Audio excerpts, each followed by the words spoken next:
I'm getting ready to pot up a lot of spring blooming bulbs, but before I do that, I need to look after my soil because I don't want fungus gnats in my potting soil.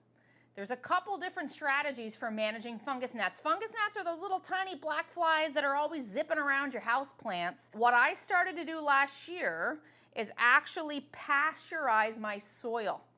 I use these aluminum trays and I use aluminum foil to cover them, and I actually bake. I know it sounds crazy, but I bake my soil, okay?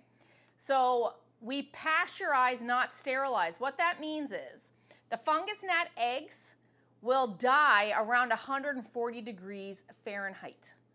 But if we go hotter than that, the soil structure and organic matter and some minerals might start degrading if we heat it to 180.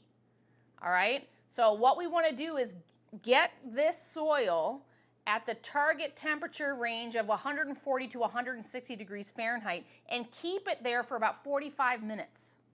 That's going to kill off any fungal or bacterial or any pathogens, as well as fungus gnat eggs, and it won't destroy your soil. Here's what you need to do. We only want about a 3 to 4 inch deep layer of soil. We don't want a big pile because we want to be able to heat this all consistently to the same temperature, nice and evenly. We want the soil moist, not sopping wet. So I moistened mine. When you squeeze the soil, you shouldn't see drips of water coming out. We're not looking for really soggy soil, just damp.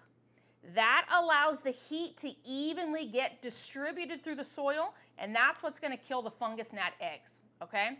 So I'm going to put this in an oven. I'd prefer you to put it in your oven around 100 and set the oven temperature to 170, not 200, all right? And we cover the soil to help keep the moisture in and to help prevent the burning that might happen to the top, all right? So that's going to pasteurize your soil, and I'm going to use a kitchen thermometer or a kitchen probe and just put it in here and monitor the soil temperature.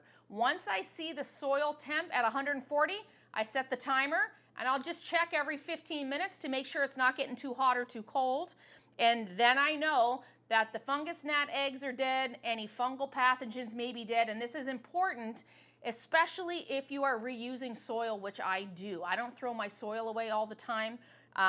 So fresh soil is usually already pasteurized when you buy it.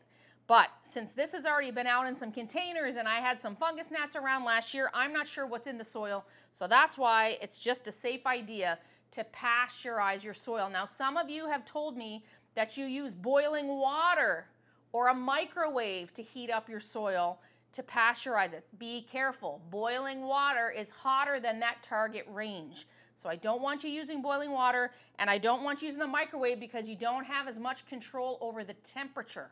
It's very important not to go into that 180 range and destroy some of your organic matter and your good soil structure.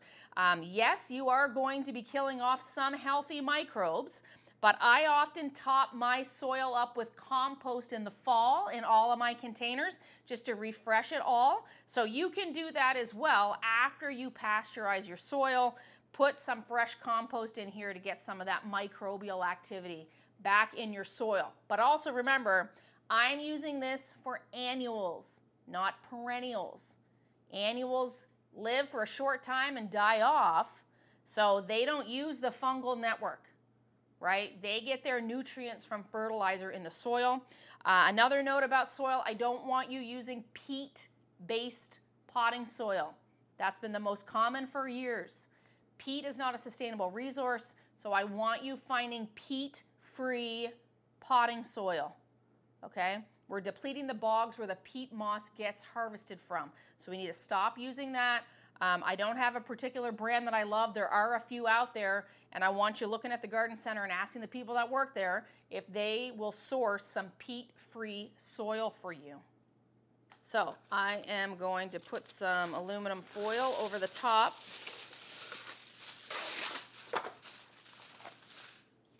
And fold it around all the edges. Then I'm going to peel that up while it's baking, and just monitor with my kitchen thermometer what the temperature is, just like you do to a Thanksgiving turkey. I've got my oven heated up to 170. If your oven's lowest temperature is 200, then do it at 200, but you're just going to need to monitor it more closely.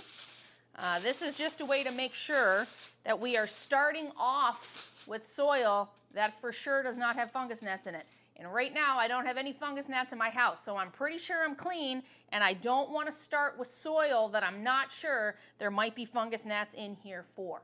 So this is a nice, simple way to make sure you're starting off with a good baseline of soil that does not have fungus gnats or pathogens in it. And remember, all of this is reusable, all right? So we just fold this up, put it out in the garage with the tray in it, and reuse the entire thing next year. So the oven has been preheated to about 170 degrees Fahrenheit. We put the covered soil in the oven. I set my timer for about 30 minutes, and I go in with my kitchen thermometer and check the temperature of the soil. It took me about an hour to get my room temperature soil to that 140 degrees Fahrenheit. Now I set the timer for 45 minutes, and I try to keep the soil between 140 and 160. So just go in and check every 20 minutes or so. Once that 45 minutes is up and you haven't gone over 160, you can take your soil out of the oven, cool it off, and use it fungus, gnat, and pathogen free. This is Amy from Powers Plants. Subscribe to grow smarter.